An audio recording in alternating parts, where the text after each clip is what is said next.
नमस्कार दोस्तों, आप सभी लोगों का स्वागत है हमारे इस यूट्यूब चैनल एसटीडी खिले में।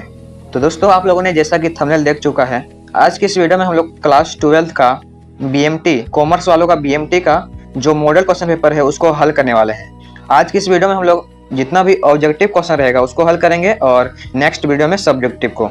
जो आप लोग का दोस्तों मेन बोर्ड एग्जाम होगा 2026 में फरवरी आसपास, उसमें किस टाइप का एग्जाम का पैटर्न रहेगा, क्वेश्चन का पैटर्न रहेगा, उसको इस मॉडल क्वेश्चन पेपर से आप लोग देख के जान सकते हो। ठीक है, तो चलिए बिना किसी देरी के क्वेश्चन की ओर चलते हैं। तो दोस्तों, इसमें पहला प्रश्न दिया गया है दोस्तों सेक्शन ए में पहला प्रश्न दिया गया है दोस्तों, समांतर श्रेणी यानी कि एपी 20, 25, 30 और इसका अंतिम पद है 100 में कितने पद हैं। तो चलिए दोस्तों, इसका हम लोग उत्तर देख लेते हैं। दोस्तों, क्वेश्चन नंबर 1 का हम लोग उत्तर देख लेते हैं। इसमें एपी दिया है 20, 25, 30 से लेकर 100 तक। इसमें हम लोग क्या याद करना है कि ये एपी में कुल कितने पद हैं। तो हम लोग एपी का सूत्र से निकालेंगे बहुत ही आसान तरीका से। तो सिंपली यहाँ पर लिखते हैं कि यहाँ पे क्या क्या दिया है। क्या क्या दिया है। पहला पद दिया है, कौन है पहला पद, ये वाला पहला पद, ये दूसरा पद, ये तीसरा पद, इसने बढ़ते बढ़ते जाएगा। ठीक है, पहला पद 20 है, उसके बाद लास्टवा पद यानी कि अंतिम पद कितना है, 100 है। कोई दिक्कत है यहाँ तक। उसके बाद हम लोग क्या निकालना है, कितने पद हैं ये दोनों में, मतलब कि इस एपी में कितने पद हैं, यानी कि n बराबर हम लोग को निकालना है। इसका पता नहीं है, सो निकालना है। ठीक है, और d बराबर कैसे निकलेगा, T2 माइनस T1 या फिर T3 माइनस T2। ठीक है, T2 का मान कितना है, 25 है, यानी कि दूसरा पद। T1 यानी कि पहला पद कितना है, 20 है। ठीक है, तो घटाएंगे आ जाएगा 5। कोई दिक्कत है यहाँ तक, यानी कि d बराबर कितना आ गया, 5। तो चूंकि अगला स्टेप हम लोग करते हैं दोस्तों, चूंकि हम लोग को पता है Tn का फॉर्मूला क्या होता है। Tn बराबर क्या होता है दोस्तों, Tn बराबर होता है a plus n minus 1 into D. तो सिंपली हम लोग यहाँ पे वैल्यू को पुट कर देंगे दोस्तों। Tn यानी कि अंतिम पद कितना है, 100 है, बराबर a पहला पद कितना है, 20 है, प्लस n हम लोग को निकालना है। तो इसको सिंपली यहाँ पे जैसा उतार देंगे, d बराबर 5। उसके बाद हम लोग यहाँ पे देख सकते हैं कि ये बराबर किस पार को ले जाएंगे, यानी 20 को बराबर किस पार ले जाएंगे तो माइनस हो जाएगा, और इसको 5 को ये दोनों से गुना करेंगे तो 5n और माइनस 5 आ जाएगा, यानी कि इसको बराबर इस पार लगेंगे तो माइनस हो गया, माइनस पे यानी कि 100 माइनस 20 बराबर, इसको गुना करेंगे 5 गुना n बराबर 5n माइनस 5 का 5। कोई दिक्कत है यहाँ तक, उम्मीद है दिक्कत नहीं होगा। चलिए अगला स्टेप देख लेते हैं। घटाएंगे 80 आ गया बराबर 5n माइनस 5। ठीक है, उसके बाद दोस्तों ये माइनस में है, ठीक है, माइनस 5 में है, इसको बराबर किस पर ला जाएंगे तो प्लस में होगा, यानी कि 5n बराबर जोड़ेंगे तो कितना है, 80 में 5 जोड़ेंगे तो 85, और n बराबर कितना आ गया, 85/5। इसको काटेंगे दोस्तों, कितना आएगा, 17। यानी कि इस एपी में कुल कितने पद हैं, 17 पद हैं, जो कि ऑप्शन नंबर कितना में है, ए में है, इसलिए इसका राइट आंसर हो जाएगा ऑप्शन नंबर ए, 17। जो राइट आंसर हो जाएगा ऑप्शन नंबर ए, 17। ठीक है, इस एपी में कुल 17 पद हैं। तो चलिए अगला प्रश्न देख लेते हैं दोस्तों। अगला प्रश्न है क्वेश्चन नंबर 2। क्वेश्चन नंबर 2 बोल रहा है, यदि 5K 11 एपी में हो तो K का मान ज्ञात कीजिए। इसका ऑप्शन है दोस्तों ए 0, B 5, C 7 और D 8। तो चलिए दोस्तों, इसका भी हम लोग उत्तर देख लेते हैं। इसका उत्तर क्या होगा, यहाँ पे पहले से ही क्वेश्चन लिख के रखा हूँ, तो चलिए इसका उत्तर देख लेते हैं। इसमें क्या बोल रहा है कि एपी बराबर क्या है, 5K और 11। तो हम लोग को क्या K का मान निकालना है। चूंकि दोस्तों ये एपी में है तो क्या इसका सार्व अंतर समान नहीं होगा ना, तो इसलिए हम लोग चूंकि यह क्या है, एपी में है,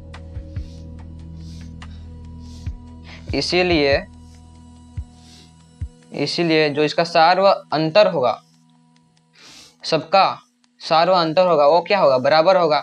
इसीलिए T2 माइनस T1 और T3 माइनस T2 बराबर होगा, इसीलिए T2 माइनस T1 बराबर होगा T3 माइनस T2 के। यहाँ तो कोई दिक्कत नहीं ना। इसके बाद T2 का वैल्यू कितना है, यानी कि दूसरा पद क्या है, K है, T1 5 है बराबर T3 यानी कि 11 है तीसरा पद, और T2 K है। यहाँ पे आप लोग देख सकते हो दोस्तों, ये माइनस में K है, इसको दोस्तों बराबर के इस पर लाएंगे तो क्या होगा, प्लस में होगा, और ये माइनस में है, इसको बराबर के इस पर लाएंगे तो ये प्लस में होगा। ठीक है, तो K बराबर, इसको बराबर इस पर लाएंगे तो प्लस में K बराबर, इसको माइनस है इधर ले आएंगे बराबर किस पार तो प्लस में, या तो कोई दिक्कत। इसीलिए 2k जोड़ देंगे तो 2k बराबर 16 और k बराबर हो जाएगा 16/2, काटेंगे तो हो जाएगा 8। इसलिए k का मान कितना होगा, 8 होगा। इसका जो राइट आंसर हो जाएगा ऑप्शन नंबर डी, 8। ठीक है, तो चलिए दोस्तों क्वेश्चन नंबर 3 की ओर चलते हैं। क्वेश्चन नंबर 3 क्या बोल रहा है, 4 और 9 का गुणोत्तर माध्य ज्ञात कीजिए। इसका जो ऑप्शन है दोस्तों, option number A 6, option number B 7, option number C है 6.5 और डी है 12। तो चलिए दोस्तों इसका भी हम लोग उत्तर देख लेते हैं। तो आप लोग का अगला प्रश्न दिया गया है दोस्तों, 4 और 9 का जीएम निकालना है, ये दोनों के बीच गुणोत्तर माध्य निकालना है। तो आप लोगों को पता ही होगा जीएम का फॉर्मूला क्या होता है, जीएम बराबर होता है √a/b। तो हम लोग a बराबर क्या है, a बराबर 4 है और b बराबर 9 है। तो इसको अंडर रूट में हम लोग वैल्यू को पुट कर देंगे, 4 गुना 9। 4 किसका स्क्वायर आता है, 2 का आता है, ठीक है, 9 3 का आता है। तो इसको गुना करेंगे तो आ गया इसका राइट आंसर 6। ठीक है, तो दोस्तों इसका जो राइट आंसर हो जाएगा ऑप्शन नंबर ए 6। ठीक है, तो चलिए दोस्तों क्वेश्चन नंबर 4 का भी आंसर हम लोग देख लेते हैं। दोस्तों आप लोग का क्वेश्चन नंबर 4 में क्या बोल रहा है कि अनुक्रम 4 12 36 के 5वां पद क्या होगा। इस अनुक्रम का 5वां पद क्या होगा, तो ये आप लोग एपी मान के मत जाइएगा, ये जीपी में है। ठीक है, यानी कि 4 तिया 12, 12 तिया 36, इसमें प्लस और माइनस करके नहीं जा रहा है, मतलब कि ये गुना होते जा रहा है या फिर भाग, जीपी में भाग या गुना होते जाएगा आगे। ठीक है, इसमें गुना होते जा रहा है इसलिए ये जीपी में है। तो जीपी में होने पर हम लोग को क्या क्या चाहिए, ए चाहिए, आर चाहिए और एन चाहिए। तो ए बराबर कितना है, 4 है। आर बराबर कैसे निकलेगा, एपी में हम लोग घटाते थे और जीपी में हम लोग भाग करेंगे। तो दूसरा पद में पहला पद को भाग करेंगे, यानी कि दूसरा पद कितना है, 12 है और पहला पद 4 है। तो काटेंगे 3 आ गया, यानी कि आर बराबर 3। ठीक है, और एन बराबर कितना है, 5वां पद, यानी कि एन बराबर 5। तो हम लोग को T5 बराबर निकालना है। क्योंकि दोस्तों जीपी में Tn बराबर इसका सूत्र होता है ARn-1, इसलिए इसका वैल्यू को हम लोग पुट कर देंगे दोस्तों।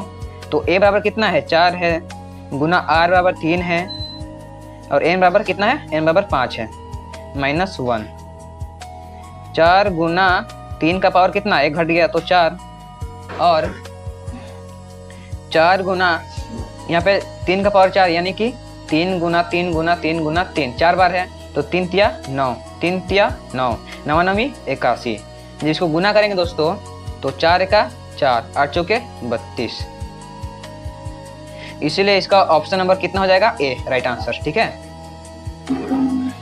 तो दोस्तों क्वेश्चन नंबर 4 का जो राइट आंसर हो जाएगा दोस्तों ऑप्शन नंबर ए, 324। ठीक है, तो चलिए क्वेश्चन नंबर 5 की ओर चलते हैं। क्वेश्चन नंबर 5 क्या बोल रहा है कि 3/8 तथा 4 के बीच हरात्मक माध्य निकालना है। ठीक है, तो चलिए इसका भी हम लोग उत्तर देख लेते हैं।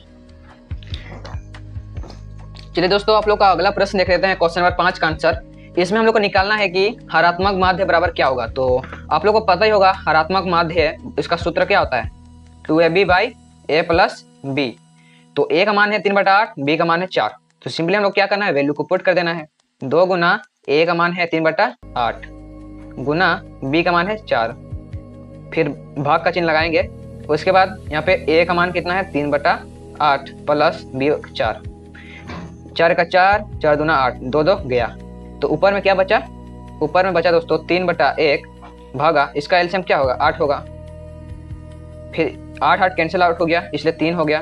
फिर ये इसका नीचे कुछ नहीं है तो 1 है, भाग देंगे तो 8 ही आएगा, 8 चौके 32।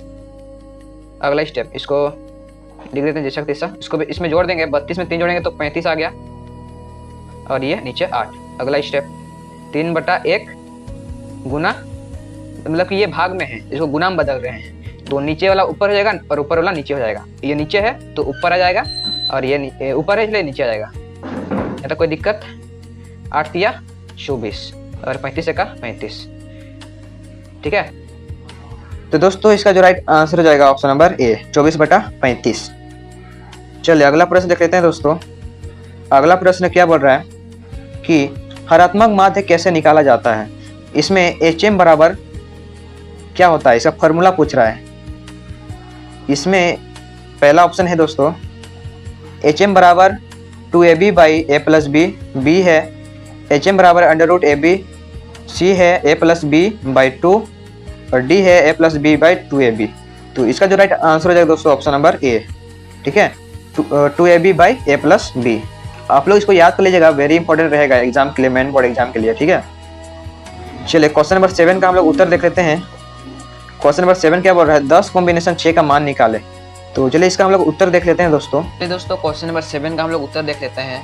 इसमें दिया गया है दोस्तों 10 कॉम्बिनेशन 6, इसका बराबर क्या होगा, मतलब कि हम लोग को इसको फार्मूला से बनाना होगा। कैसे बनाएंगे, चूँकि दोस्तों इसका फार्मूला होता है n कॉम्बिनेशन r बराबर फैक्टोरियल n बटा फैक्टोरियल n माइनस r और फैक्टोरियल r होता है। ठीक है, तो इसी सूत्र के मदद से हम लोग को इसका हल करना पड़ेगा। कैसे करेंगे, सिंपली यहाँ पे हम लोग वैल्यू को पुट कर देंगे। तो फैक्टोरियल 10 हो जाएगा बटा फैक्टोरियल 10 माइनस फैक्टोरियल नीचे वाला का 6 और फैक्टोरियल 6 हो जाएगा। इसको हम लोग बनाएंगे आगे, तो हो जाएगा फैक्टोरियल 10 बटा फैक्टोरियल 10 में 6 4 फिर फैक्टोरियल 6। ठीक है, यहाँ तक कोई दिक्कत। फिर हम लोग क्या करेंगे, इसको तोड़ेंगे, 10 को तोड़ेंगे अधिकतम फैक्टोरियल तब जब तक ना आए तब तक इसको तोड़ेंगे। ठीक है, तो 10 गुना 9 गुना 8 गुना 7 गुना फैक्टोरियल 6 बटा फैक्टोरियल 4 गुना फैक्टोरियल 6 6 कट गया दोस्तों, फैक्टोरियल 6 कट गया। और इसके बाद इसको तोड़ेंगे अब। ठीक है, अभी काटेंगे, तो मैं यहाँ पे बनाता हूँ। ठीक है, 10 गुना 9 गुना 8 गुना 7, फिर इसको तोड़ेंगे फैक्टोरियल 4 को, तो हो जाएगा 4 गुना 3 गुना 2, फिर 4 एक का 4 4 दूना 8 2 2 कैंसिल आउट 3 का 3 3 तिया 9। तो क्या क्या बचा, यहाँ पे 10 बचा, 3 बचा और ये 7 बचा। इसको गुना करेंगे तो आ जाएगा 210। इसका जो क्वेश्चन नंबर 7 का जो राइट आंसर हो जाएगा दोस्तों ऑप्शन नंबर नहीं 210 हो जाएगा इसका राइट आंसर। ठीक है, तो दोस्तों क्वेश्चन नंबर 7 का जो राइट आंसर हो जाएगा दोस्तों वो होगा ऑप्शन नंबर ए 210। ठीक है, चलिए क्वेश्चन नंबर 8 का भी हम लोग उत्तर देख लेते हैं। संडे शब्द के एक बार में 2 अक्षर लेकर केवल कितने शब्द बनाए जा सकते हैं। तो चलिए इसका भी हम लोग उत्तर देख लेते हैं दोस्तों। तो चलिए दोस्तों क्वेश्चन नंबर 8 का हम लोग उत्तर देख लेते हैं। इसमें क्वेश्चन बोल रहा है कि संडे शब्द में हम लोग 2 अक्षर लेकर कितने शब्द बना सकते हैं। तो दोस्तों इसमें संडे शब्द में कुल अक्षर कितने हैं, कुल अक्षर बराबर 3 और ये 3 6 है। अगर कोई रिपीट होता है, रिपीट यानी कि कोई कॉमन होता है, यहाँ पे एस यहाँ पर भी एस होता तो उसका भी हम लोग लिखते हैं। ठीक है, इसमें रिपीट नहीं है इसलिए कुल अक्षर बस लिख रहे हैं 6। उसमें हम लोग 2 अक्षर लेकर कितने शब्द बना सकते हैं। तो संडे शब्द के 2 अक्षर लेकर बनने वाली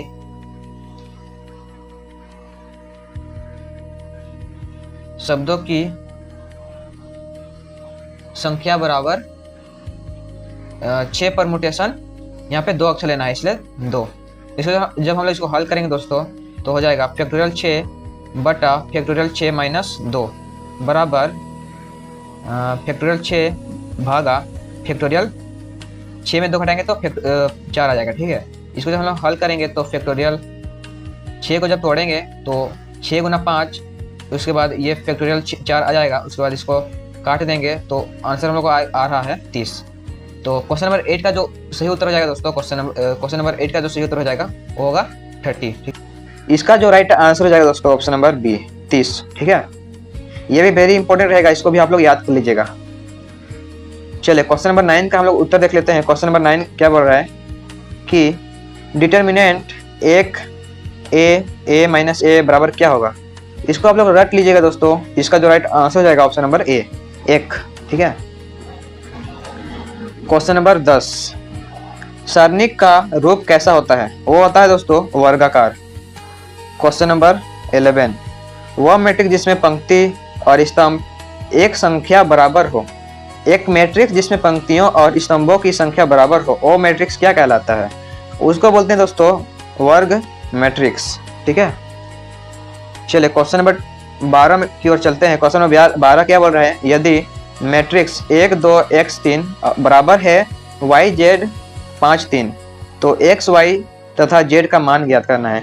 इसमें आप लोग कुछ करना ही नहीं है, इसमें आप लोग देख सकते हो क्वेश्चन ही बोल रहा है कि ये दोनों बराबर है ना, बराबर के चिन्ह लगल है। तो जहां जहां मान निकालने बोल रहा है उसका संगत को देखना है। मतलब कि y बराबर हो जाएगा 1, z बराबर हो जाएगा 2 और x बराबर हो जाएगा 5। यानी कि x बराबर 5, y बराबर 1, z बराबर 2, जो कि ऑप्शन नंबर दोस्तों कितना में है, ऑप्शन नंबर ए में है। इसका जो राइट आंसर हो जाएगा दोस्तों ऑप्शन नंबर ए। ठीक है, इसमें कुछ करना ही नहीं है, इसका संगत अवयव है उसको बस लिख देना है। चलिए अगला प्रश्न देख लेते हैं, क्वेश्चन नंबर 13 का। और समतुल्य समुच्चय का उदाहरण है। दोस्तों इसका जो राइट आंसर हो जाएगा दोस्तों ऑप्शन नंबर डी।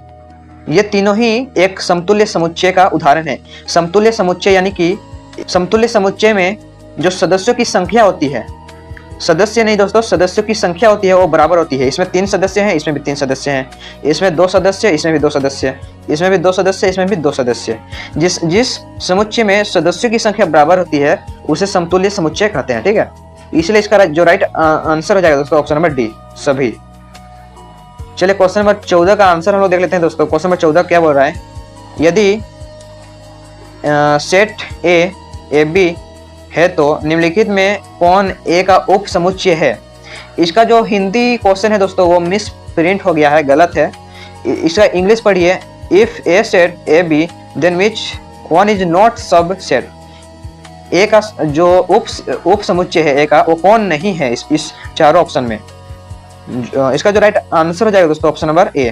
ठीक है, ए का जो सेट ए बराबर ए और बी है, ए का उप समुच्चय है वो रिक्त समुच्चय, फिर ए फिर बी, ये तीनों ही हो जाएगा। ठीक है, इसीलिए इसका जो राइट आंसर हो जाएगा ऑप्शन नंबर ए 0, ये नहीं है इसका उप समुच्चय।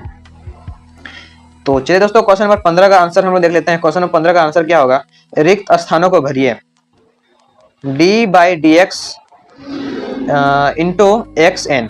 ये दोस्तों सिंपली इसमें कुछ नहीं करना है, बस जो इसका फॉर्मूला होता है उसको लिख देना है। ठीक है, तो इसलिए इसका जो राइट आंसर हो जाएगा दोस्तों ऑप्शन नंबर डी।